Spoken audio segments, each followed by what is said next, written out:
Hey everybody, welcome to 30 Weeks. I am 30 weeks and 5 days today. Not quite at the end, but I figured it's close enough to do the video. So this week was an interesting week to say the very least. With doctors and things like that, it was the most eventful. And I talked about that a little bit in my gestational diabetes video, and I just want to go into a little bit more detail. So Monday, I got a call from the office manager at my OB's office, and she said that she needed to talk to me because I was refusing to go to the endocrinologist and that they were worried about me and blah, blah, blah, and that she was going to send me out a letter, and she wanted me to be prior warned that she was sending out a letter that said that because I was refusing to go, I was endangering myself. I was putting my life at risk, to quote her, and I was putting the life of my baby at risk. That she started to go on about type 2 diabetes, and I said, I don't have type 2 diabetes. I said, my A1C has actually gone down since last time, so it's closer than it was before. When I first got pregnant. It's closer to being not having type 2 diabetes than it was then. I said, I realized that the glucose test came back at 201. All that means is that I cannot eat sugar. And so she goes, well, we have to talk about gestational diabetes too. She said, you could have a bigger baby, which I already know. But the thing that irritates me, it's not like I was refusing to accept that there's a problem. I'm refusing to see somebody who's already going to tell me to do what I already know how to do, that I'm already doing. And to pay, hundreds of dollars in copays for absolutely nothing whatsoever. And so she goes on because she realizes she's not going to get me to go see an endocrinologist. She can send me out the letter. I don't care. And she goes on to tell me, she goes, I would hate to see you have a late-term stillbirth because you're not doing what you're supposed to. And I was so ticked off with that. And she just continued to go on, and she brought up my primary care physician. I said, I'll go see him. I have absolutely no problem doing that. And the thing that's funny is when I went to see my primary care physician, he totally agreed with me. And so did his nurse, because, they come in the office and they're like, so what are you here for? I explained that my OB, blah, blah, blah.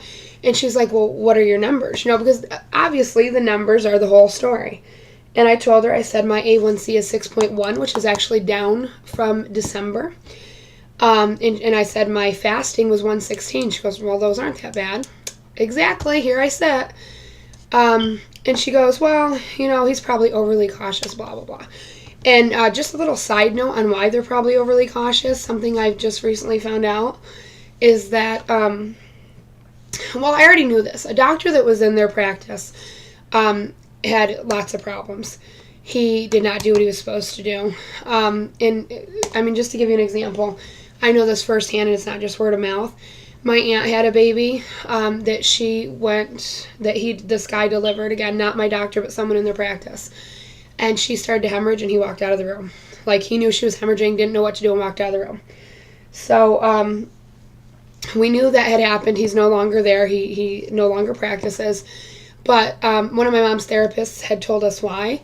I guess there was another incident, which I'm sure if I know of two, there's probably several more, where she didn't know exactly the details. Something either happened to the mother or the baby where they ended up dying of something totally preventable because he didn't do what he was supposed to do. He didn't do at all what he was supposed to do. And so I'm sure that they're overly cautious because I'm sure that they got sued big time. So I'm sure that they're overly cautious. But still, I don't need to be threatened. I don't think that's helpful. So, my husband, and just as another little side note, my husband was pissed right off. And I don't even like to say that, but he really was. He thought about calling him because he was afraid that by her saying that about having the baby stillborn, that, it would cause me to worry. And he's like, this is your first time being pregnant. You don't need to have. I said, I'm not worried. That doesn't worry me at all because I know what my numbers are, and I know that the funny thing is if I were a type 2 diabetic going into this and those were my numbers, those numbers would be absolutely fine. So it doesn't worry me. It doesn't bother me. So, I told him not to worry about it. But So they said I went to see my primary physician. She set up the appointment, got it 2 days later. I saw him yesterday, which was Wednesday, in the morning, and then I went to see my OB in the afternoon. And I went over everything my doctor pretty much said. Excuse me. The one thing I did forget to mention is that he upped my metformin. Excuse me. I took 1 pill in the morning, 2 pills at night, all 500 milligrams. He upped it to 1,000 in the morning, 1,000 at night. So 2 pills in the morning, 2 pills at night. Just to better help me. He said, you're not anywhere close to insulin as long as your numbers stay under 200. We don't have to worry about insulin. Insulin is dangerous for you. It's dangerous for the baby. So the important thing is just keep numbers under 200. And I told him, I said, my numbers are never anywhere near 200. I said, I understand with the glucose test they were, but that's pure sugar, and that's what I've cut out. And I'm moving in the right direction. There's still changes I can make, obviously, because we were having, some treats and things like that every few days. We were trying to cut them down to once a week, but they were every few days, and it's fine. I'll cut them out completely. I don't care. That's it. It doesn't bother me. But I told him, I didn't even tell him I didn't want to see an endocrinologist. He told me there was no need for me to see an endocrinologist. He said, this is something that you and I can work on. There's no need for you to go see somebody else. He said, and if the OB has a problem with that, he says, I'll do a phone consult with an endocrinologist. I'll tell them this is what I'm doing. They'll say it's fine, and then it doesn't cost you anything. And like I said, I love my primary care physician. I switched him a few years ago, and I just absolutely love him. My husband sees him, and he's got the most up-to-date information on everything, and he's wonderful, absolutely wonderful. So that afternoon I went in to talk to my OB, and things were awkward right from the very beginning. You knew by sitting there that this had been a huge thing at their office. You could just tell. It was really awkward with him. And he asked how I was, and I said, I went to see my primary physician today, and he was expecting for me to say, and he referred me to an endocrinologist.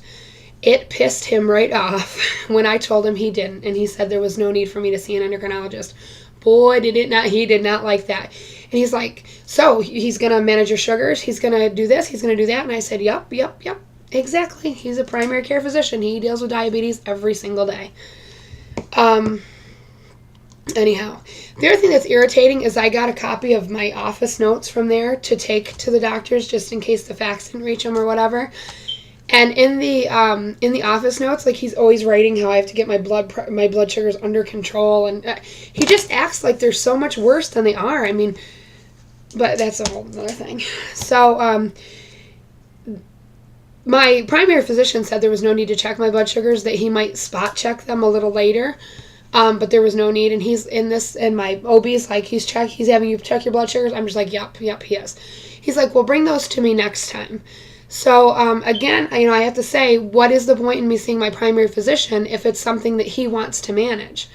It's like he doesn't trust my primary physician. Whatever.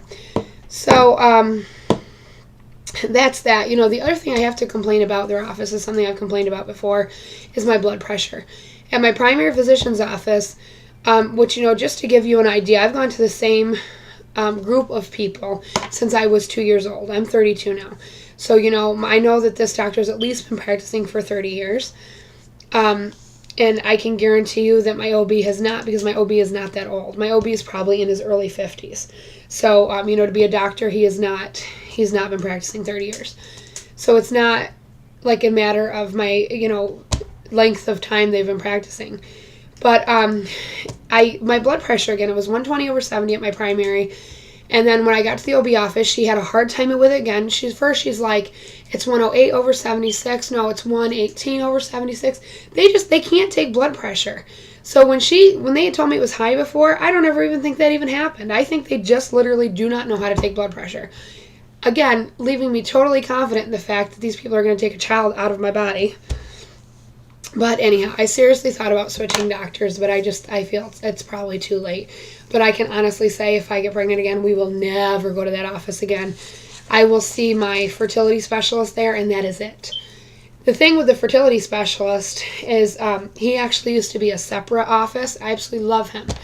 again, he's just somebody that's absolutely wonderful. He has common sense. He's just wonderful, and he actually combined with them of like, I don't know, a year or two ago. I really wish he hadn't. But if we ever need a fertility doctor again, we'll probably go to the same place. But the second I'm pregnant, we will leave. I should have done it before. I should have trusted my instincts before and done it before. But I'm with who I'm with now. So that's pretty much it for week 30. So it was pretty interesting as far as doctor's visits go. Symptoms are pretty much the same as they have, been. I'm getting heartburn a little bit more. I think that's probably to be expected because I think you probably have that more, later. I still have the hip pain, the pelvic pain. We are buying, I'd mentioned, we washed all the baby stuff and went through it just to kind of see what we need. And I've determined that I have a whole bunch of onesies and t-shirts and tops, and I have like no bottoms. I did buy the shorts that one time. So I don't know, I have maybe like 5 or 6 for like 3 to 6 months. I have one for 0 to 3. I have a couple more for like 6 to 9, 9 and 12. And I don't know, it's just interesting when you go through and see like I thought I would have a ton of clothes in the 6 to 9 month range.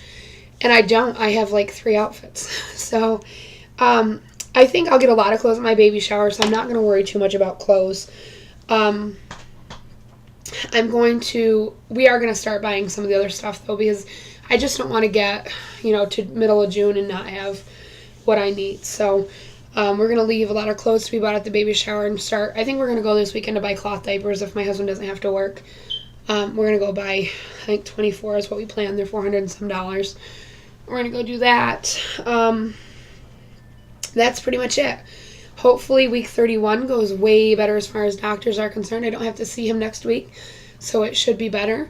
I did start writing down my blood sugars, and we'll see what he has to say about that. I'll talk to you guys all later. Bye.